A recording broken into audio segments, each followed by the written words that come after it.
Bom dia, estamos aqui com mais uma meditação da Palavra de Deus. Hoje, a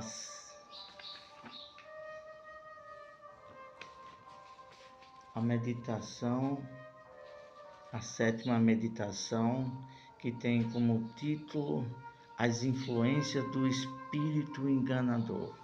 Estamos com esta série desvendando o que está por trás do espírito da mentira e do orgulho. E o tema, as influências do espírito enganador. Vamos orar ao Senhor Deus para que verdadeiramente eu não fale nada de mim mesmo, mas somente aquilo que Deus inspirar por meio da meditação da sua palavra.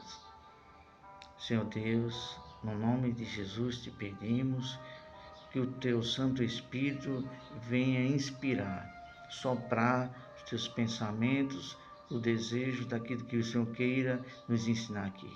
Em nome de Jesus, amém. As influências do espírito enganador. O diabo, com seus demônios, eles têm as armas dele, têm os meios, as estratégias dele para se infiltrar no meio da humanidade, na nossa mente, através de diversas maneiras, pensamentos, ódio, dúvida, mentira, sedução, desejos pecaminosos, mentira, são diversas as coisas. Por isso que Paulo disse, não ignoramos os seus ardis. Paulo tinha muitas experiências espirituais com a guerra espiritual contra as forças do mal. Vamos começar aqui na introdução dizendo o seguinte: não deis ouvidos às mentiras do diabo. O diabo atua aqui na terra com os outros espíritos malignos por meio diversos, mas a principal é por sopros invisíveis à mente humana, para provocar dúvidas e enganos. Porque ele é espírito, são espíritos, seres espirituais invisíveis. Então ele não trabalha tocando no corpo físico da pessoa, a não ser que quando essa pessoa dá lugar e é possuída pelo espírito e fica endemoniada, aí é outra coisa. Mas eles trabalham mais com sopros na mente, pensamentos, coisas que realmente vêm atingir a mente humana. Primeira parte que gostaríamos de falar é uma realidade espiritual. Eles existem desde o início, só que eles estavam no céu, eram anjos, mas como nós falamos em outras meditações, o diabo quis se levantar contra Deus e junto ele seduziu outros anjos, e esses anjos fizeram a vontade dele e aí foram expulsos do céu, e hoje eles são espíritos malignos, Satanás, o diabo e os demônios. Então eles são a realidade, eles já estão condenados, mas enquanto não chega o dia da prisão eterna no lugar do lago de fogo, eles têm livre-arbítrio de atuar, principalmente quando as pessoas dão lugar. Então, isso está escrito em Apocalipse, capítulos 12, do versículo 7 ao 9. E o principal desse, que nós já lemos em outras meditações, é a seguinte: Apocalipse 12, 9. E foi expulso o grande dragão, a antiga serpente, o diabo e Satanás, o sedutor de todo mundo. Então, esses espíritos malignos, eles trabalham com pensamentos, com vozes na mente. E aí a pessoa tem que ter o discernimento espiritual. A gente tem que ter a palavra de Deus no coração e na mente para discernir quando aquilo não é de Deus e a gente rejeitar as mentiras do espírito enganador. Outro ponto que gostaria de falar, né? Ele seduziu a Eva com meia verdade. E por trás daquela meia verdade tinha o espírito da mentira. Era o próprio diabo com o veneno dele. Mentira. Então a gente tem que ter cuidado. Ele enganou a Eva. Está escrito em Gênesis capítulo 3, versículo 13. Outro ponto que gostaríamos de falar. Esse é de extrema importância.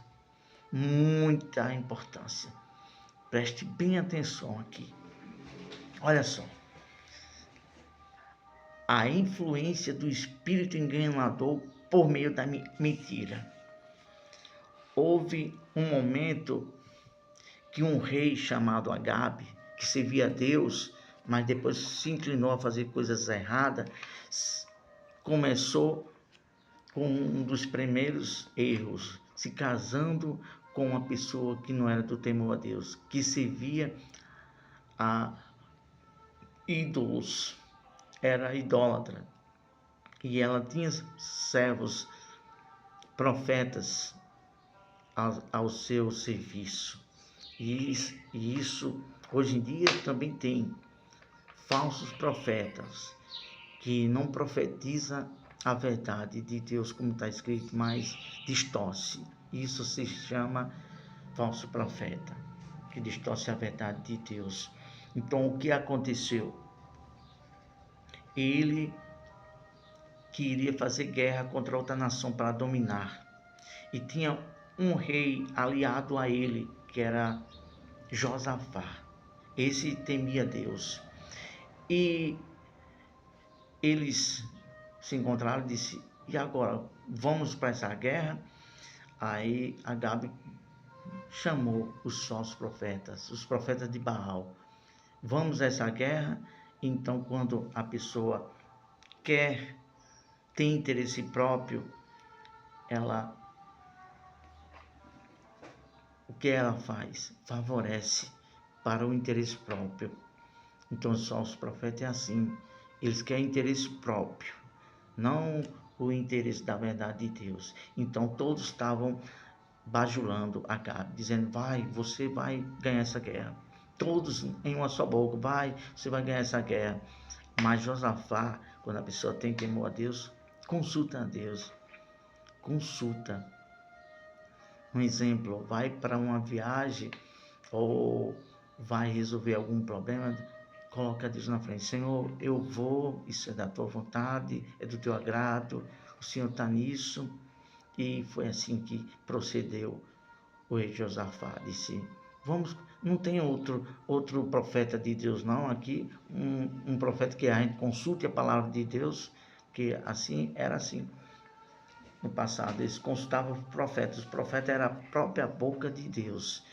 Como hoje, é um pouco diferente. A profecia verdadeira é aqui. O profeta verdadeiro é aquele que fala do jeito que está aqui. Como a gente tem falado em Jeremias 23. Aquele em quem está a palavra de Deus, fale como ela está escrita, como é o sentido verdadeiro dela. Então, o rei Agabe disse assim: existe sim, existe um, mas ele só fala mal de mim. Quem é? Micaías, chame ele. Então foram chamar ele, e um dos profetas de Baal: todos nós estamos em uma só boca dizendo que ele vai vencer. Faça assim também, querendo corromper o profeta verdadeiro. Aí o profeta verdadeiro diz: não, aquilo que Deus colocar na minha boca, que Deus falar, isso eu farei. Mas quando chegou lá, o que aconteceu? Agabe disse: e José, vamos a essa guerra, vamos ganhar. Aí ele fez uma coisa para tipo para zombar, ou seja, para despertar o caminho errado de Acabe. Ele disse: vá, pode ir, muito bem, você vai ganhar. Aí Acabe disse: poxa, diga a verdade, não diga outra coisa, fale a verdade, diga a verdade. E Micaías disse assim: você vai, mas não vai voltar. Vejo o rebanho como que não tem pastor. Isso significaria que ele morreria, que ele ali simbolicamente era o pastor, o rei pastor da nação. Aí o rei Acabe disse assim, ó, tá vendo? Não disse que ele só profetiza mal ao meu respeito? Aí há uma reflexão que Deus tem me ensinado sobre essa passagem.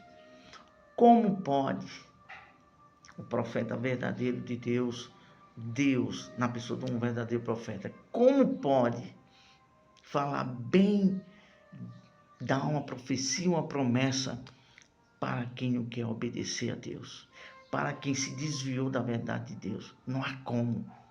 Deus não abençoa aquele que quebra a aliança com ele.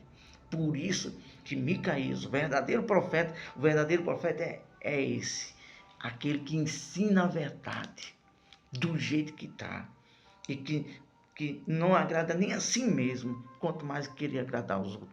Quem agrada aos outros é falso profeta, são bajuladores. O verdadeiro profeta, ele não quer nem saber se vai morrer, se vão cortar a cabeça dele. Ele não quer nem saber, foi como João Batista. Cortaram a cabeça dele porque ele estava denunciando o erro e falando a verdade. Então, prenderam ele. E aí veio uma pergunta: e aí então? Quem vai conseguir convencer a Agape? Aí entrou o falso profeta. É aí que vamos ler agora.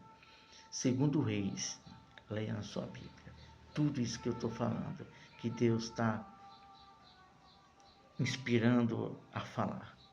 Está escrito em 2 Reis, Velho Testamento, 2 Reis, capítulo 22, do 20 ao 22, você vai ler.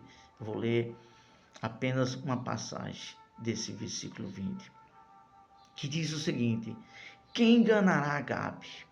E um dos profetas de Baal, falso profeta, que distorce a verdade de Deus, e disse: como?